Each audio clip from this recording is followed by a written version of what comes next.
Nate Shot said it on the podcast. You've said it on the podcast. Life has become just a relentless grind of views, sponsors. I am stuck in the loop, dude. I am stuck. And I'm only putting out one video a week, but they're intensive. I have a question. There are 4 days of shooting, 2 days of fucking editing, sponsors, brand deals. Listen, I get it. But how can every person in the world not get this? Get what you're feeling? Like, at least we're in a profession where we can kind of take a break and have the liberty to go do other things. Like, how does someone in a 9-to-5 not feel that redundancy eventually end up getting to them, and you're getting tired and you want to try something else in your life? Like, I feel like this is not uncommon. Everyone Correct. feels burnout in whatever career you're in. Correct. And again, at least we have the privilege to go, you know what? I want to take 2 weeks off. A lot of people can't. Do we, though? Yes, we do. I don't think so. I want to back George on it before even. The reason I don't, and you say that and you're right, and people have always said, yo, take the mental health break. Take the break, restructure, blah, blah, so on and so forth. But man, the internet is forgetful, dog. I have a And the theory. YouTube algorithm is a penalizing motherfucking engine, that's bro. the reason I can't leave. I have a theory, guys. Good content, good art, good media is undeniable. Yeah. It just is. It just is. If you make something that's good and people are going to watch it, people are going to watch it. I don't agree with you. I agree. I don't agree because I've seen people that will post the absolutely most unbelievable content. On whose accord, though? On Yours? no. Who's saying it's amazing? You? Yeah, I think it's amazing. Well, maybe your taste is a little bit more specific. Like, No, I would watch something and be like, whoa, how is this guy not blown up? Like, I'll give you an example of mine. My vlogs are really, really good. according to who, though? Go read my comments. Everybody's kind of like... Again, according to who? Your fans? Sure. I think my content is probably heavily one of the best contents on the platform. That is the boldest fucking statement I've ever But I do heard like, in but my I do like life. it. But I do like it. I like kind my of. content. I think my content is Yeah, really, really again, enjoyable. so my answer according to who is according to you. So again, that's why we can't stop. So if our content is to us is good, so you want me to change my art form so I could appeal to other audience? I don't care what you do. That's what I'm saying. It- Well, you- I can't you- stop my form of art because if I do, might not pick up in the short algorithm answer, again. yeah, but short answer, yes. Like, I mean, technically, like you do sometimes have to change things up to apply to a wider audience. Otherwise, you pigeonholed yourself. It's just like this, Georgie. What are you creating for? If you're creating for you, don't change a goddamn thing. If Yeah, you want to be a big YouTuber and make a lot of money, maybe cater to the algorithm a little more, or change some things up. And like, I don't know. Again, that's why I'm asking is who's the judge of what's good and what's not? The answer is sometimes the YouTube algorithm, watch time, Exactly. subscribers, Exactly. views. Exactly. And so sometimes if those things aren't coming, you may want to reevaluate a little bit. You know what I'm saying? I've had to do it fucking 100 times. It's the worst, bro.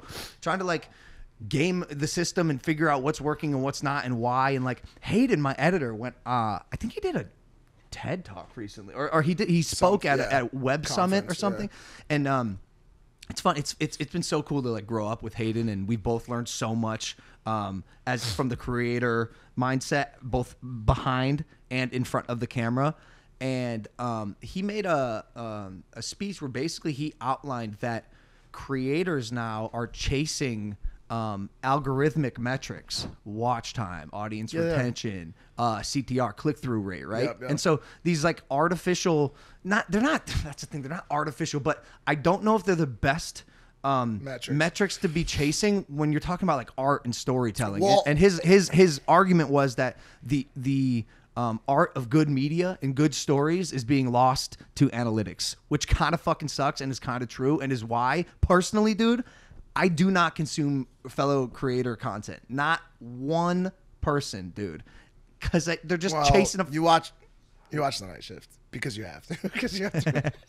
Because I Wait, gotta hold on. prove the shit. You're right, but the craft is not being lost to algorithmic metrics by the choice of the creators.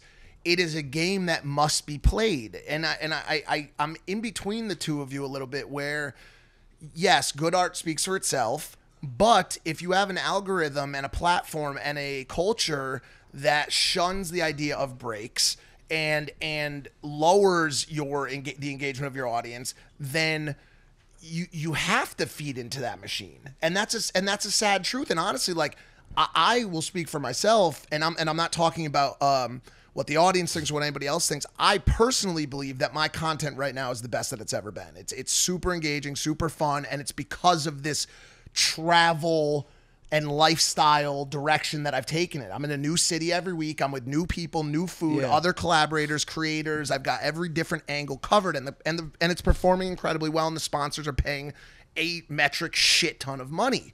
And so I think the harder thing to walk away from or take a break from is when you're fucking hot. That's hard. That's hard for me to say, yo, I don't want that $1 sponsor this fucking week. I'm gonna step back and not take it. But now you're describing getting your money, and that's the grind, and that's another thing you gotta like put your head down and go. Dude. And it's different for me because as the majority of creators in the space, 22, 24, 26, dog, this window ain't gonna be open for me forever. You know what I'm saying? Like there's gonna be a time in the next 4 years or 5 years where my body literally cannot take the abuse of flying to 6 different countries in one trip. Dude, I can't believe you're gonna be 40 one day. One day, God willing. I know. It's actually insane, dude. It's actually insane. It's insane that this is like a hey, can I ask you a question? Can I ask you a Yeah, of question? course. Be honest with me. Yeah. I'm just gonna ask you, dude. Yeah. When you're 40 years old, are you gonna be in like marquee I don't know. like this? Damn. I don't know. I'm one of those And I guys. don't want that to happen. Motherfucker. Unless I'm like being this paid- with your unless- hat backwards, just like this, right? But no hair under it, by the way. It'll be gone. No. Your beard will be this long, and you'll have. Never mind. Bro, I don't know. I don't know, Logan. I'm scared. Well, what do you know, Mike? Okay, this is a good parlay into what I was talking about. I love that word, obviously. This is connected deeply to what I was just talking about. Guess what I'm not finding time to focus on right now? Your mental health. Personal development, mental health, building a relationship, building a any of that shit. Because all I do. Do you think you're focusing on women too much? No, because I know I talk about it on the show a lot, but in reality, I know what it represents as a part of my actual stake of time, and it's really not that much.